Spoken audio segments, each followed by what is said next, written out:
Hello my dear friends, welcome back to the channel. This is the third video of budgetary con. This is the third video of cash budget. Right, हमने previous two videos में already 90% चीज़ें cover कर चुकी हैं related to cash budget. So this one is the third video and the last video of cash budget, जिसमें हम दो method के बारे में देखेंगे how to prepare cash budget. Okay, चलिए शुरू करते हैं.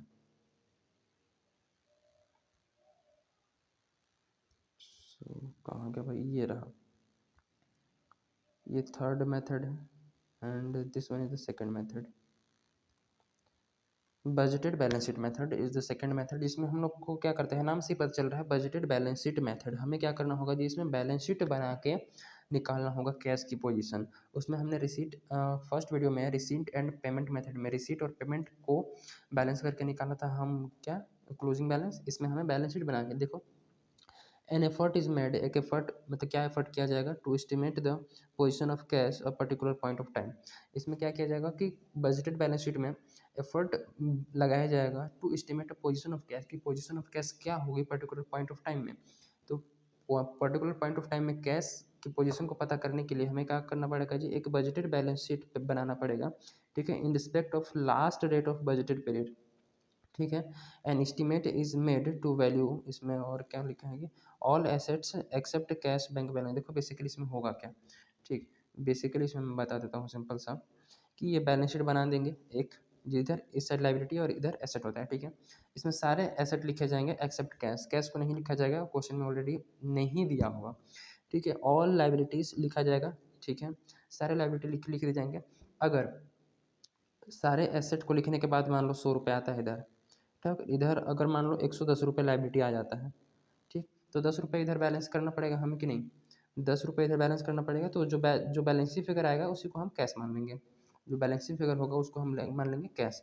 और मान लो इधर 100 रुपये आया था, इधर अब 90 आ गया, इधर कम पड़ गया, तो इधर जो बैलेंसी फिगर आएगा 10 रुपये, उसको बोलेंगे बैंक ओवरड्राफ्ट. बेसिकली ये, तो बैलेंस जो बजटेड बैलेंस शीट है वो बहुत ही सिंपल सा मेथड, जिसमें एक बजटेड बैलेंस शीट बनाया जाएगा और सारे एसेट को रिकॉर्ड किए जाएंगे कैश को छोड़कर, इधर सारे लायबिलिटी को रिकॉर्ड किया जाएगा. और जिधर बैलेंस फिगर आएगा उधर हम कैश का मानेंगे या फिर बैंक ओवरड्राफ्ट. अगर एसेट साइड में बैलेंसिंग आ रहा है तो कैश से बैलेंस किया जाएगा, और लाइबिलिटी साइड में आ रहा है तो बैंक ओवरड्राफ्ट से. बात बड़ी सिंपल है, ये मेथड ज़्यादा कुछ है नहीं. नेक्स्ट देखते हैं cash flow method. Cash flow method is the most easy. इसमें कुछ ज़्यादा नहीं है, बस थोड़ा सा फॉर्मेट का ध्यान रखना है, क्योंकि इसमें जैसे कैश फ्लो के तरह ही कैश बजट बनाया जाएगा. इसमें कुछ ट्रांजेक्शन को एडजस्ट करना होगा. देखो इसमें नाम में लिखा है adjusted profit and loss method. ठीक है, अकॉर्डिंग टू दिस मेथड क्या होगा, amount of expected net operating profit. जो नेट ऑपरेटिंग प्रॉफिट है, ठीक है, उसको ऐड किया जाएगा to the opening balance of cash. ठीक है, और नेट ऑपरेटिंग प्रॉफिट निकालना है तो मेन चीज़ है, उसको ओपनिंग में ऐड कर दो, सिंपल.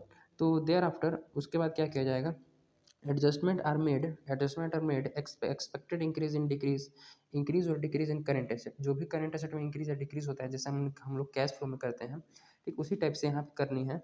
एंड लाइबिलिटी के केस में भी इंक्रीज अगर डिक्रीज होगा तो प्लस या माइनस होगा. As well as for expected payments of tax and dividends, उनका भी ट्रीटमेंट करना पड़ेगा. ठीक, तो बेसिकली ये हमारा फॉर्मेट है. फॉर्मेट के हिसाब से देख लेते हैं कि क्या क्या कैसे कैसे होगा. देखो बात पड़े ओपनिंग बैलेंस से सीधे सीधे सीधे लिख दो. उसके बाद बजटेड नेट प्रॉफिट क्वेश्चन में दिया होगा, उसमें अगर प्रोविजन और रिजर्व है तो ऐड करो, क्योंकि प्रॉफिट में जो ऑपरेटिंग प्रॉफिट है वहाँ से ये सब चीज़ें क्या कर दी है, प्रॉफिट को घटा देती है. अगर बेसिकली मैं बताऊँ कि तुमने 10 रुपये कमाए एक दिन में, ठीक है, उसमें से 2 रुपये का चॉकलेट खा लिए तो बचा कितना, 8 रुपये. तो फिर थोड़ी ना बोलोगे कि मैंने 8 रुपये कमाया, तुमने कम कमाया कितना, 10 रुपये.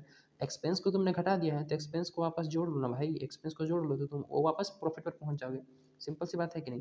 तो वही चीज़ है, प्रॉफिट तो हमारा ये है, उसमें जो खर्चे हुए नॉन ऑपरेटिंग नेचर के उसको ऐड कर लो वापस. जैसे कि प्रोविजन रिजर्व इसको ऐड कर लो, डेप्रिसिएशन, ठीक है, amortisation of goodwill preliminary expenses, accrued expenses, decrease in current asset और इंक्रीज इन करंट लाइबिलिटी के साथ हमेशा पॉजिटिव मतलब वो बना के चलना रिलेशनशिप. करंट लाइबिलिटी बढ़ रहा है तो इंक्रीज करना, करंट लाइबिलिटी घट रहा है तो माइनस करना यहाँ पर. ठीक है, और उसका उल्टा करंट एसेट में. और ये कैसे होता है उस कैश फ्लो में डिटेल में ऑलरेडी डिस्कस हो चुका है. ठीक, तो करंट एसेट अगर डिक्रीज होगा तो ऐड कर देना. ठीक, issue of share and debenture, then receipt from sale of fix asset और इन्वेस्टमेंट. जो पैसा आ रहा है receipt from sale of fix asset और इन्वेस्टमेंट, तो ये टोटल ऐड करके उसके बाद लेस क्या करना है जी. देखो ये चीज़ें ना ऐड क्यों हो रही, क्योंकि इससे पैसा इनफ्लो हो रहा है और पैसा इनफ्लो होगा तो प्रॉफिट बढ़ेगा। सिंपल ये दूसरी नॉन ऑपरेटिंग तो है, लेकिन इससे पैसा क्या हो रहा है, आ रहा है, अलग टाइप की रिसीट है इसलिए यहाँ पर। और रिडम्पशन ऑफ कैपिटल पैसा जाएगा, पेमेंट ऑफ लोन माइनस होगा, परचेस ऑफ फिक्स एसेट, ठीक, purchase of fix asset investment पैसा जाएगा, इंक्रीज इन करेंट एसेट, उसके बाद लाइबिलिटी डिक्रीज होगा, payment of dividend, payment preferences payment, तो ये सब चीज़ पैसा लेस होगा, तो उसको क्या कर देना है जी, घटा देना है, ठीक। उसके बाद टोटल ए हमारा मिला था, टोटल भी घट गया, मतलब कि माइनस हो गया, तो टोटल प्लस माइनस करने के बाद जो हमारा क्लोजिंग बैलेंस बचेगा। नीचे क्या लिखा है, नीचे कुछ ज़्यादा नहीं है, it is noted that this method is cash budgeting quite similar to cash flow के जैसे ही है, ठीक है। Only difference cash budget deal with data versus future data के साथ कैश बजट डील करता है, जहाँ पर कैश फ्लो को होता है हिस्टोरिकल डेटा, यानी कि जो ऑलरेडी हो चुका है उस बेसिस पर, ठीक। तो ये हमारा छोटा सा टॉपिक रहा आज का, बजटेड बैलेंस शीट मेथड और ये कैश फ्लो मेथड। इससे क्वेश्चन बहुत ज़्यादा नहीं होते हैं, बहुत ही लिमिटेड चांस है कि आएगा। मेन हमारा receipt and payment account, receipt and payment method से जो कैश फ्लो बनता है वो मोस्ट इंपॉर्टेंट है, तो उसको ज़्यादा डिटेल में करना है, ठीक है। बेसिकली फॉर्मेट वगैरह याद रखना, क्वेश्चन अगर आ जाए तो कैसे कैसे बनाना है, ठीक है। सो मिलते हैं अनदर वीडियो जिसमें सेल और प्रोडक्शन बजट की बात करेंगे, ठीक है। सो मिलते हैं, till then keep learning, thank you, और लाइक शेयर सब्सक्राइब दबा के ठोकिए और चैनल को ग्रोथ कीजिए, ठीक है। ये आपका ही चैनल है और यूट्यूब पर जल्दी से परिवार बढ़ाइए, ठीक। सो मिलते हैं।